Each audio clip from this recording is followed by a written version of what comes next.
what is going to be the future of learning? I do have a plan, but in order for me to tell you what that plan is, I need to tell you a little story which kind of sets the stage. I tried to look at where did the kind of learning we do in schools, where did it come from? And you can look far back into the past, but if you look at present-day schooling the way it is, it's quite easy to figure out where it came from.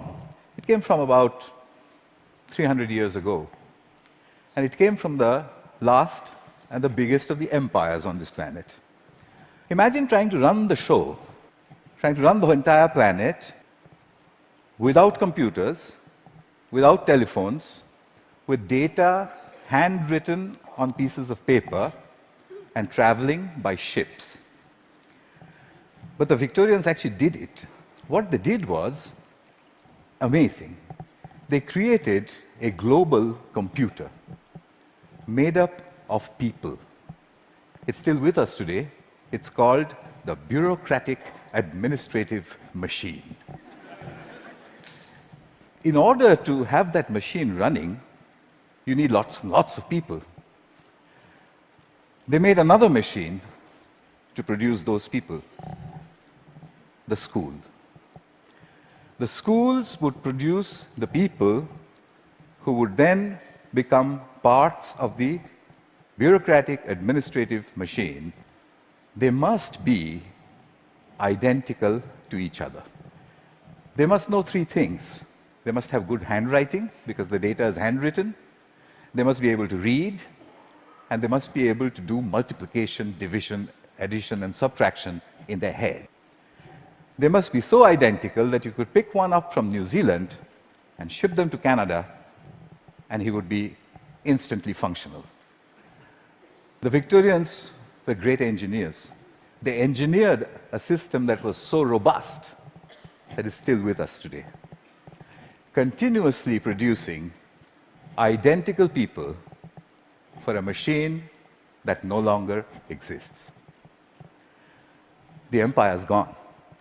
So what are we doing with that design that produces these identical people? And what are we going to do next, if we ever are going to do anything else with it? So that's a pretty strong comment there. I said schools as we know them now, they're obsolete. I'm not saying they're broken. It's quite fashionable to say that the education system's broken. It's not broken. It's wonderfully constructed. It's just that we don't need it anymore. It's outdated. What's the kind of jobs that we have today? Well, the clerks are the computers. They're there in thousands in every office. And you have people who guide those computers to do their clerical jobs. Those people don't need to be able to write beautifully by hand. They don't need to be able to multiply numbers in their heads. They do need to be able to read. In fact, they need to be able to read discerningly. Well, that's today. But we don't even know what the jobs of the future are going to look like. We know that people will work from wherever they want, whenever they want, in whatever way they want. How is present-day schooling going to prepare them for that world? Well, I bumped into this whole thing completely by accident. I used to teach people how to write computer programs in New Delhi 14 years ago. And right next to where I used to work, there was a slum. And I used to think, how on earth are those kids ever going to learn to write computer programs? Or should they not? At the same time, we also had lots of parents, rich people, who had computers, and who used to tell me, my son, I think he's gifted, because, he does wonderful things with computers. And my daughter, oh, surely she's, extra intelligent, and so on. So I suddenly figured that how come all the rich people are having these extraordinarily gifted children? What did the poor do wrong?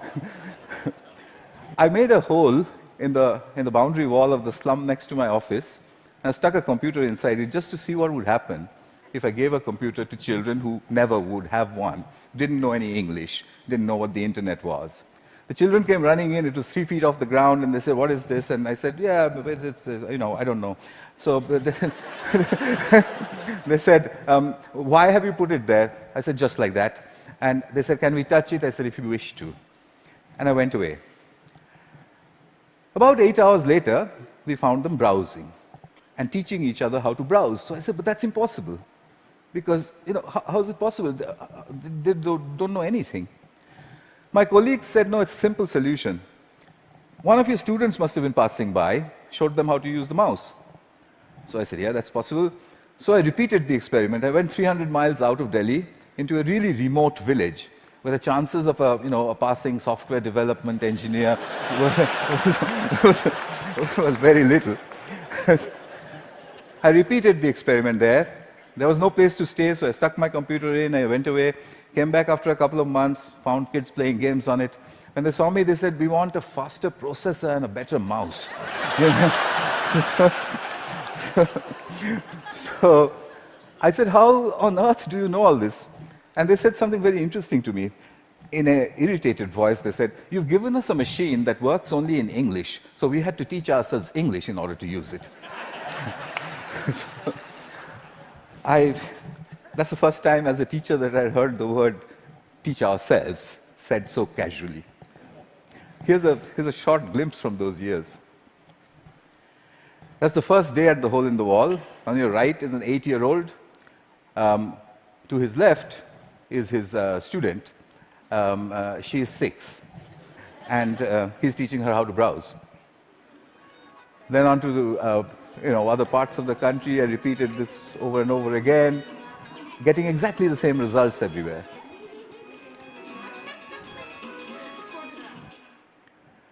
An 8-year-old telling his elder sister what to do.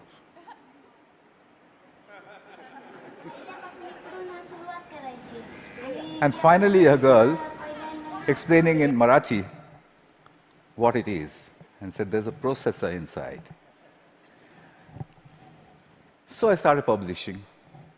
I published everywhere. I wrote down and measured everything, and I said, in 9 months, a group of children left alone with a computer in any language would reach the same standard as an office secretary in the West. I'd seen it happen over and over and over again. But I was curious to know what else would they do if they could do this much. I started experimenting with other subjects. Among them, for example, pronunciation. There's one community of children in southern India whose English pronunciation was really bad. And they needed good pronunciation because that would improve their jobs. I gave them a speech-to-text engine in a computer. And I said, "Keep talking into it until it types what you say." Okay. They did that, and watched a little bit of this. Nice to meet you. Nice to meet you. The reason I end it with the face of this young lady over there is because I suspect many of you know her. She's now joined a call center in Hyderabad and may have tortured you about your credit card bills. in a very clear English accent. So then people said, "Well, how far will it go? Where does it stop?" I decided I would destroy my own argument by creating an absurd proposition. I made a hypothesis, a ridiculous hypothesis. Tamil is a South Indian language, and I said, can Tamil-speaking children in a South Indian village learn the biotechnology of DNA replication in English from a street-side computer? And I said, I'll measure them, they'll get a 0. I'll spend a couple of months, I'll leave it for a couple of months, I'll go back, they'll get another 0. I'll go back to the lab and say, we need teachers. I found a village, it was called Kali Kuppam in southern India. I put in hole-in-the-wall computers there, downloaded all kinds of stuff from the internet about DNA replication, most of which I didn't understand. The children came rushing and said, what's all this?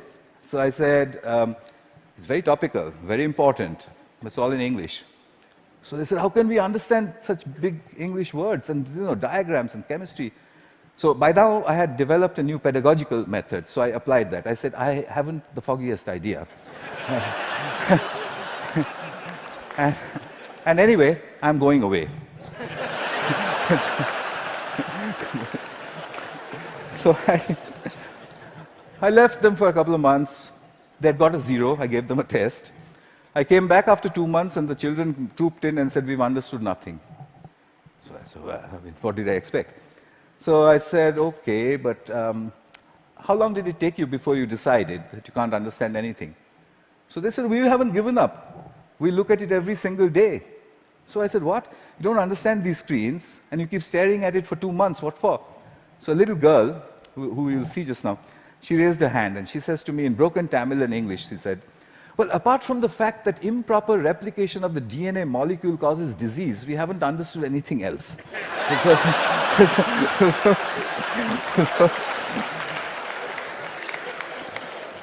So I tested them. I got an educational impossibility, 0 to 30% in 2 months in the tropical heat with a computer under the tree in a language that they didn't know, doing something that's a decade ahead of their time. Absurd. But I had to follow the Victorian norm. 30% is a fail. How do I get them to pass? I have to get them 20 more marks. I couldn't find a teacher. What I did find was a friend that they had, a 22-year-old girl who was an accountant, and she played with them all the time. So I asked this girl, can you help them? So she says, absolutely not.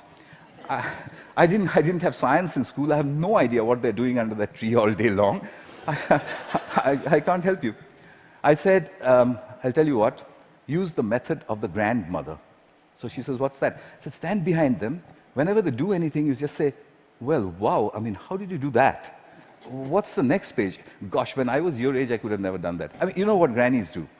So she did that for 2 more months. The scores jumped to 50%.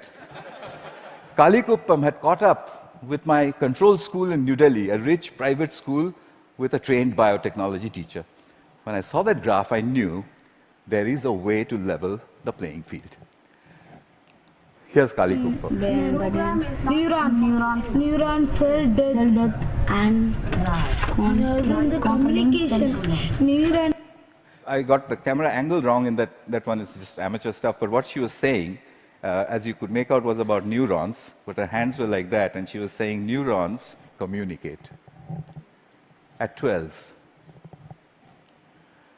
So, what are jobs going to be like?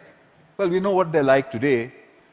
What's learning going to be like? We know what it's like today, children poring over with their mobile phones on the one hand, and then reluctantly going to school to pick up their books with the other hand. What will it be tomorrow?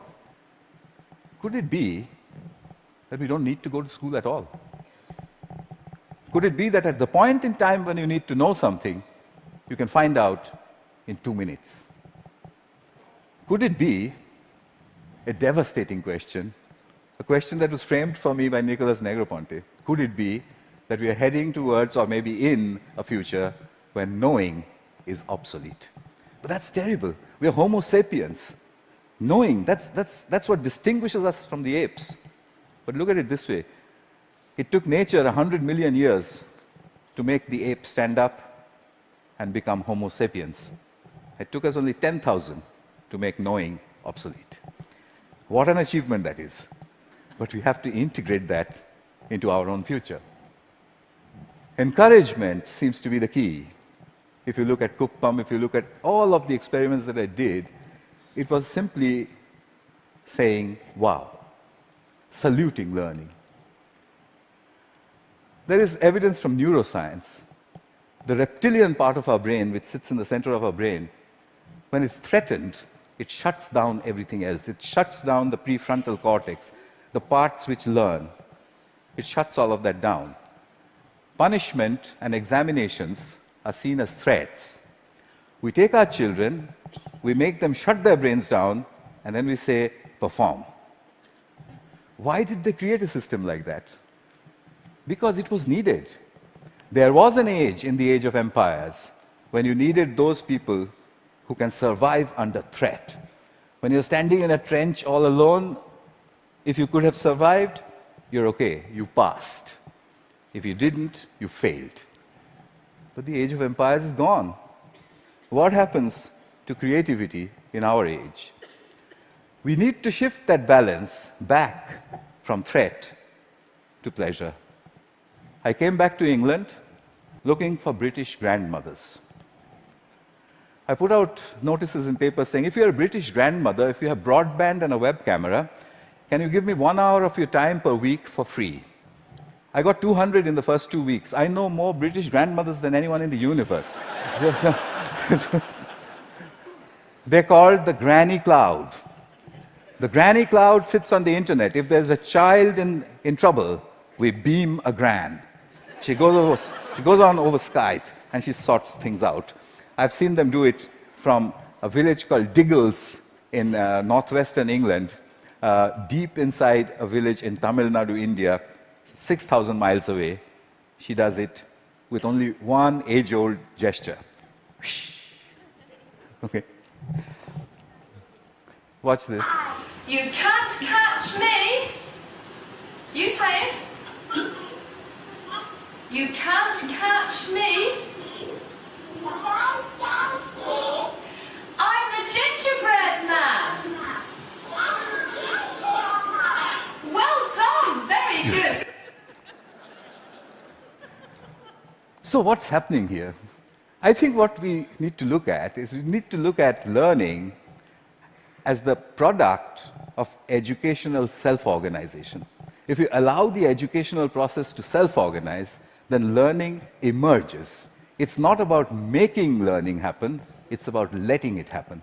The teacher sets the process in motion, and then she stands back in awe and watches as learning happens. I think that's what all this is pointing at. But how will we know? How will we come to know? Well, I intend to build these self-organized learning environments. They are basically broadband, collaboration, and encouragement put together. I've tried this in many, many schools. That's being tried all over the world, and teachers sort of stand back and say, it just happens by itself? And I said, yeah, it happens by itself. How did you know that? And I said, you won't believe the children who told me and where they're from. Here's a soul in action.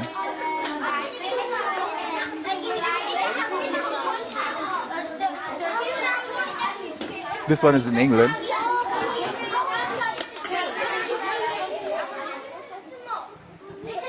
He maintains law and order. Because remember, there's no teacher around.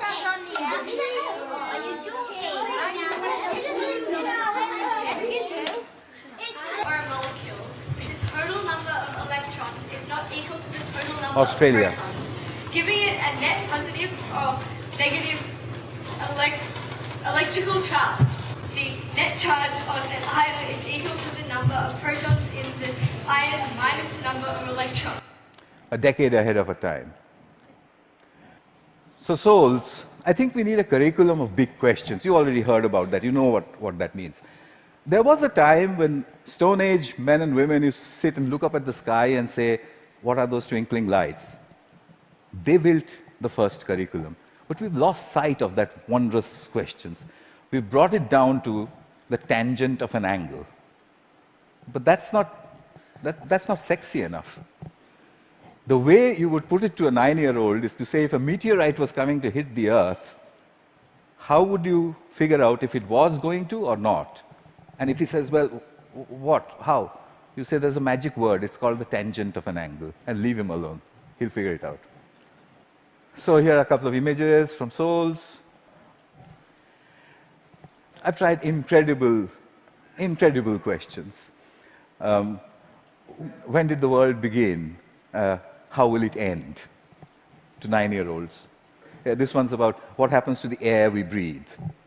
This is done by children without the help of any teacher. The teacher only raises the question and then stands back and admires the answer. So, what's my wish? My wish is that we design the future of learning. We don't want to be spare parts for a great human computer, do we? So we need to design a future for learning.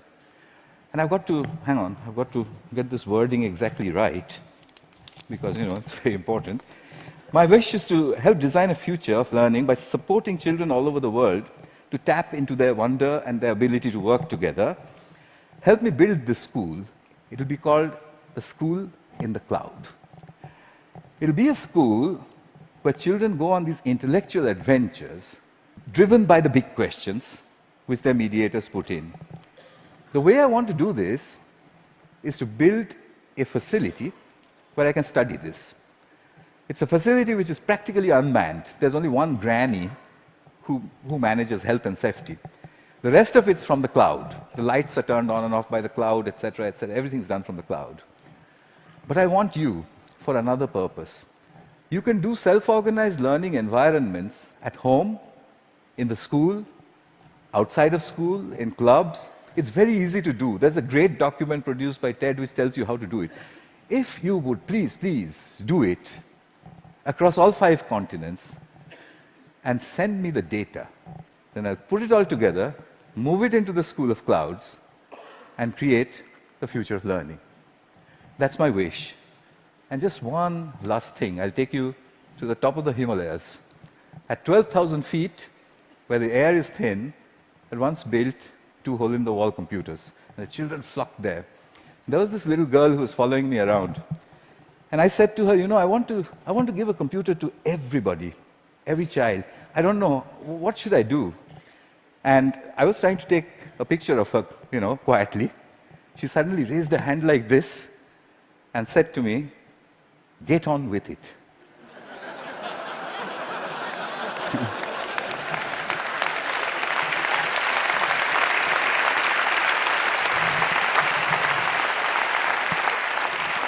I think it was good advice. I'll follow her advice. I'll stop talking. Thank you. Thank you very much. Thank you.